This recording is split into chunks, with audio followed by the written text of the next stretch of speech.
The Battle of Viridian 3.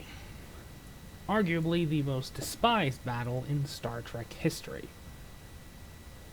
Mostly due to some misconceptions about the entire event. Enterprise. Sensors are picking up energy variations. In phaser range, Captain. But what if I told you that Viridian 3 is smarter than you think it is? Their computers are offline. What if I told you that Viridian 3 was less of a consequence of, well, bad choices and more necessity?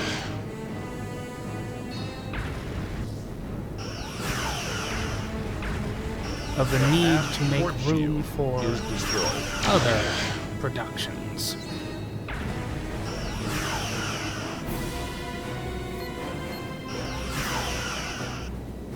As well as a consequence of their forward shield is destroyed.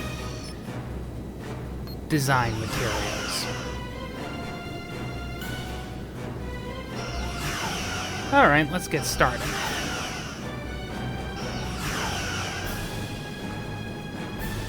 The year is 1994.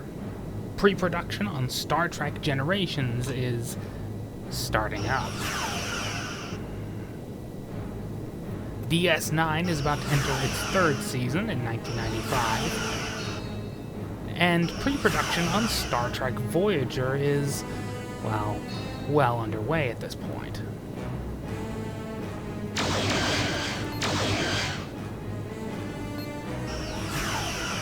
That brings us to a problem. With the introduction of the USS Defiant in Season 3 of DS9, and of course Voyager's introduction the very next year, that is 1995, space needed to be made at Paramount. As much as people don't like to think about it, the Enterprise D took up an awful lot of space. Their aft port shield is destroyed. In point of fact, the bridge of the Enterprise D actually occupied the same location as the bridge of the USS Voyager. This kind of dictated things.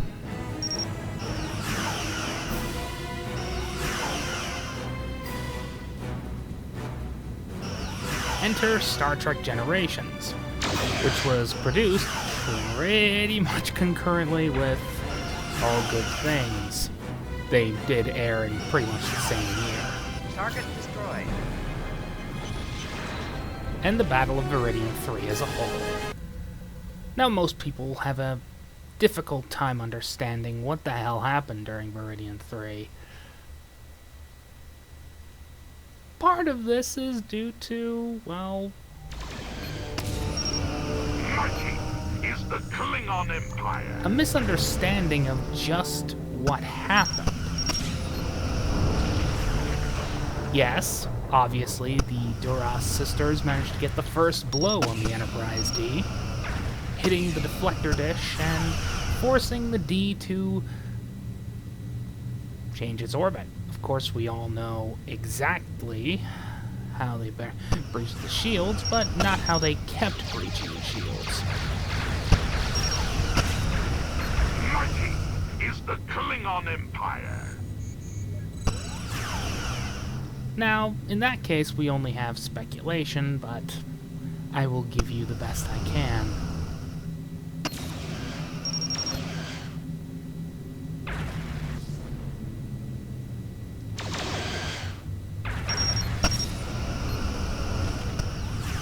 Now, let's start with the beginning of the battle. Obviously, the Duras sisters were able to breach the shields via the same method, finding the shield frequency and remodulating their weapons to match. Of course, this is where some of the problems start with the fans. Obviously, there was a general thought process of the fan base, of which I routinely mock.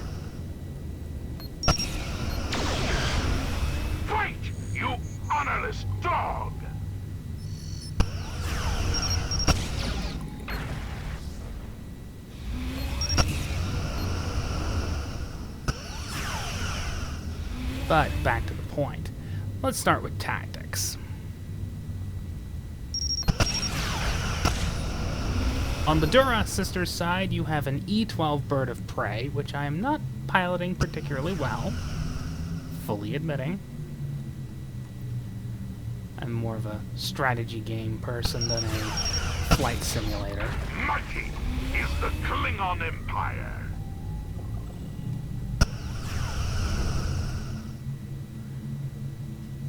However, the E-12 Bird of Prey, despite being functionally obsolete, 20 years old compared to the very modern, very fancy Enterprise D. It's even mocked in the movie. Perhaps as a dose of irony. Mighty is the Klingon Empire. And in the blue corner you have the D, with 10 to 12 phaser banks, depending on who you ask.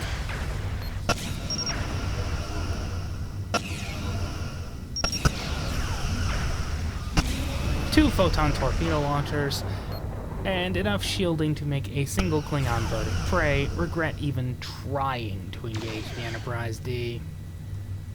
All in all, confidence is high. Surely the Enterprise D will be victorious in any engagement. And yet, during the battle, fans, believing the Enterprise D has superior tactical capability to the bird of prey, are confused by its tactics. Why turn away? Why not stand and fight? Well, my last vid gave some answers to this, but we're going to be going into some further detail here. And probably with much more clarity. There's a reason I titled that video, Will be the last thing you ever see again. Why People Are Idiots. And yes, if you take offense to this, that's well within your right. However, Generations was very much a thinking man's movie. Not everything had to be spelt out. You were allowed to try and come up with solutions as to what the hell was going on.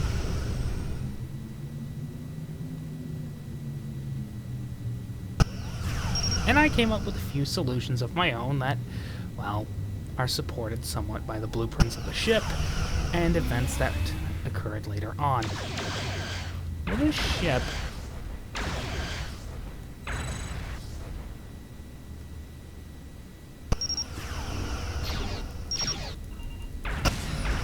I disrupt a fire. Will be the last thing you ever see again. I'd like to move on to Bridge Commander so I can make some clearer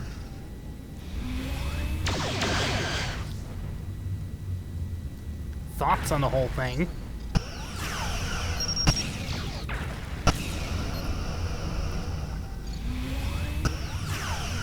Alright, let's get the obvious out of the way. The bird of prey might have had her shields, aft shields, transferred forward. Yes, that's a thing. It's been done for years. The mere fact nobody ever thought of that kind of shows problems in the thought processes of many people involved. Which also explains why the D didn't just vaporize it in the first shot. Forward shields were transferred forward. It could take a few more shots. Contrast, well, the Enterprise D's shields, which were kind of useless. We'll get into that later. I just had to blow up this version of the Enterprise D. If I can get into firing position.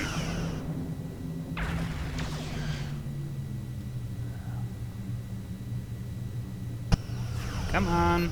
I disrupt a fire. Will be the last thing you ever see again.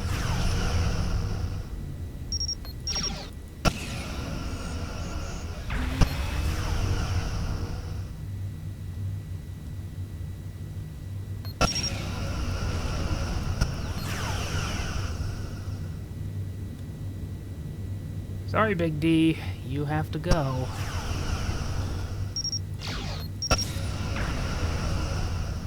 Mighty! But yeah, that's basically how the bird of prey actually survived the first volley. Forward shields transferred forward. And all that fun stuff.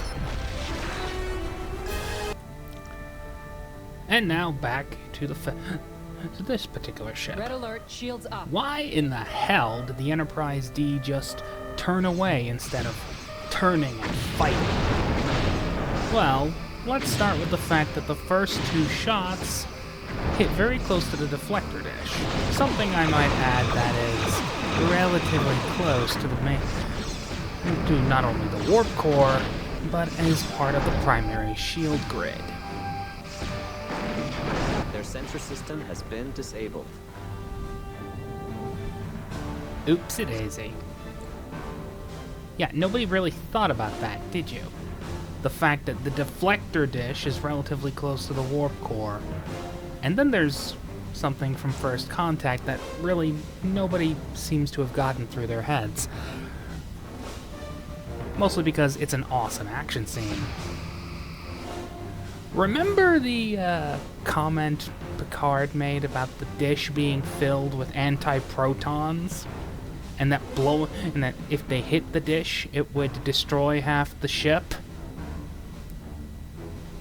Though, considering matters, the fact that this half of the ship has the warp core kind of makes that a pointless statement.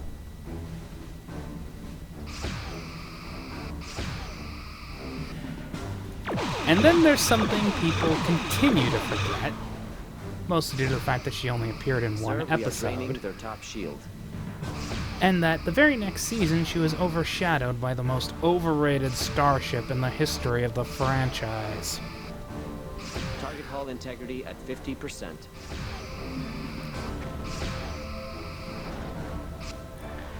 But back to the point at hand, giving the Duras sisters a free shot at the deflector dish. Great idea. Why don't we ask Captain Declan Keogh of the USS Odyssey how that ended?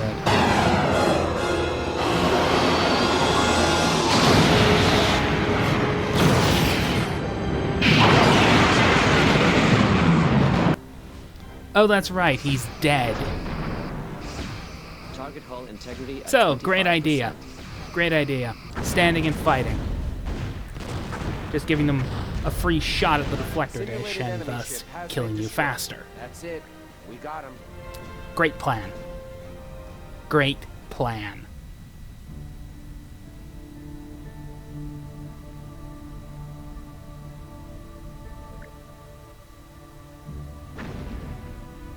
Red alert, shields up. Next is the decision to just turn away from the planet. I'm pretty sure there's a Newtonian law of physics here. Ah yes, for every action there is an equal and opposite reaction, and an object in motion stays in motion unless acted upon by an outside force. Do you know how much force a photon torpedo or a disruptor blast imparts upon a target? Considering it shakes the crap out of a starship every time they get hit, I'm gonna presume it's a lot.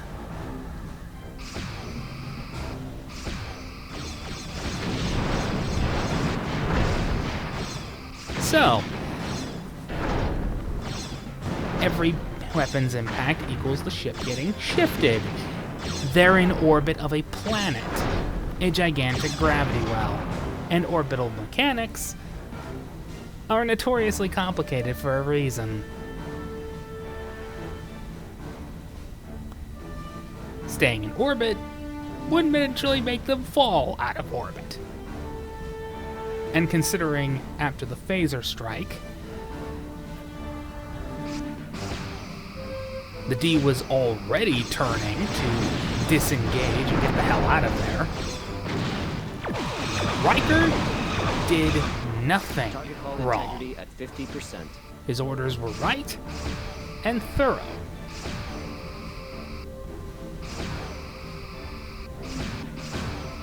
Of course, he also probably had a bit of a Sir, their aft shield is ulterior draining. motive. Get some distance, figure out what the hell's going on, get the shields working properly, if they could work at all, but we'll touch on that in a moment.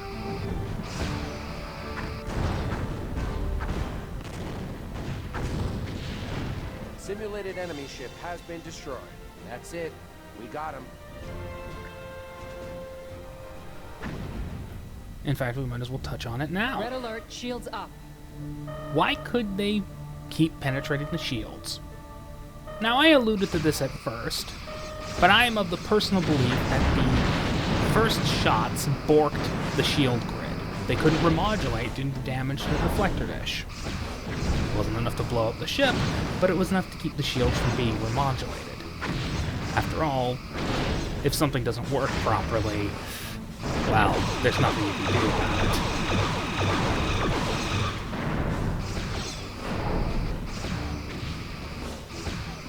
Their sensor system has been disabled. Then there's another theory, something that is actually supported by later materials, specifically the episode Equinox from Voyager.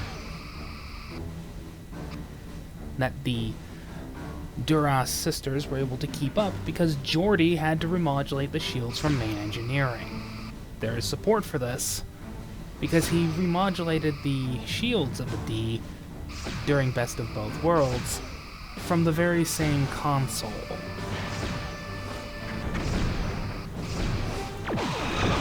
Sir, we are draining their top shield.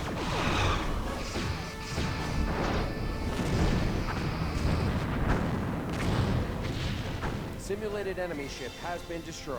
So That's it. either they couldn't We got him. remodulate, or they kept up, because Geordi had to look at the shields to remodulate them. Red alert, shields up.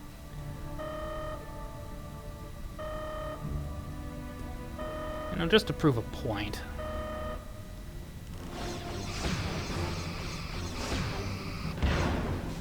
Ooh. Oh, look at that. The shields and the sensor array are located in pretty much the same place. Kind of proves my point, doesn't it? Their forward shield has failed. Standing and fighting with compromised shields is a terrible idea. Target hull Your only integrity solution at 50%. is get some distance and then Target go hull integrity at 25%. start wailing. Of course, the D had an advantage there. They had Worf, who knew the ship better than anybody. And did I knock that thing's weapon systems out? Huh. I knocked out its impulse engines. Interesting.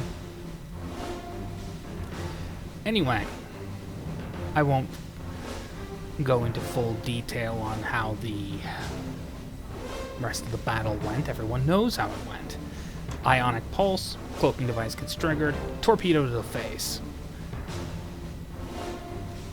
As for why Riker's orders of not a full spread of torpedoes but just one was issued, Generations was incredibly expensive. Now you can blame our good friend William Shatner for that if you like. I won't blame you. I mean, the man is expensive.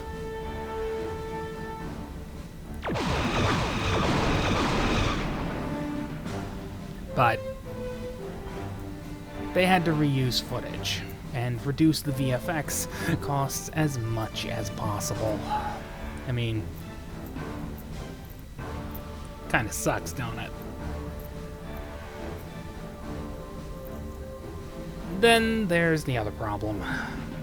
Despite how pretty the Galaxy class is, I will not deny that it is a very pretty starship. It was also designed for television cameras. In fact, every set for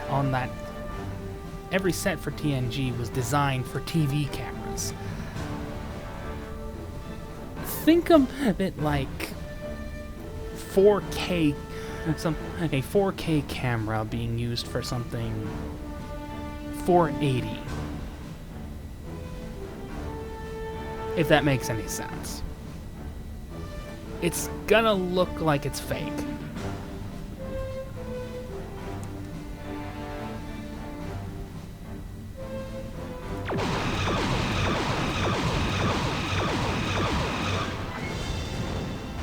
Simulated enemy ship has been destroyed. That's it. We got it. That's why these sets were either very, very darkly lit or overly brightened, like 10 forward in that one scene. All the sets were darkened to hide the mistakes, and refurbishing them to movie standards would have been highly expensive. It was cheaper just to darken everything and demolish them later on.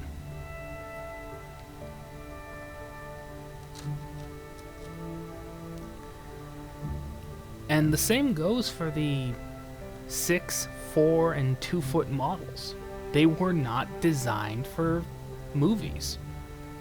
That's why the D looks so dark or overly brightened in every scene she's in, discounting the reuse of stock footage from Encounter at Farpoint,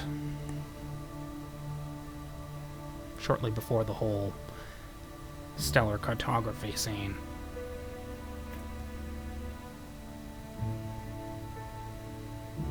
The D had to go to make room for Voyager sets and the Defiance. For every DS9 fan out there who happens to like the Enterprise D and is complaining about her death, guess what? The Defiant had a hand in it. Congratulations. And for all the Voyager haters out there, well, you're wrong, because Voyager isn't as bad as you think it is, but Voyager also had a hand in the D's destruction.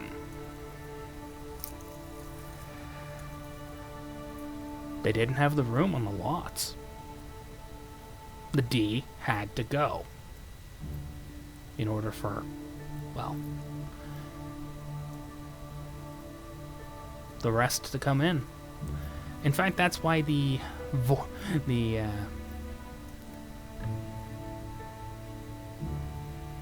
bridge for the Excelsior looked so different in flashback. They had to build a new set, and then they had to rebuild it again and again and again to serve as different bridges.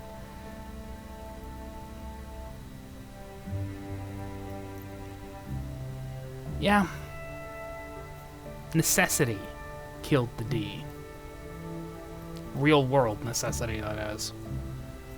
Fortunately, we all have Terry Metalis to thank for at least going, okay, enough is enough. I'm bringing you back. And not only that, screw the budget. We're bringing the D's bridge back. In much higher resolution than she was originally designed for. Not that anyone's complaining over much.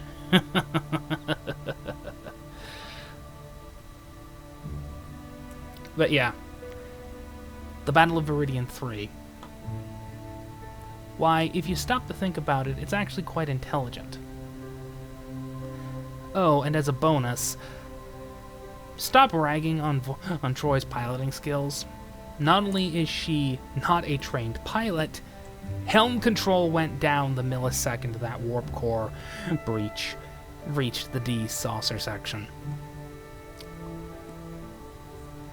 You can't exactly rag on someone's steering skills when the steering system doesn't work anymore. The only time they actually got the damn thing working was when they were already in freefall. So you rag on her for no reason. And as for the Enterprise E, she was ordered to do it. It was the only weapon system they had. And it worked.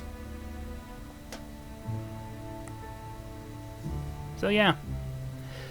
The Battle of Viridian 3. Otherwise known as why people should actually think before they comment on a battle. Tactics. Engineering. All that stuff. Housecoat Gaming, signing off.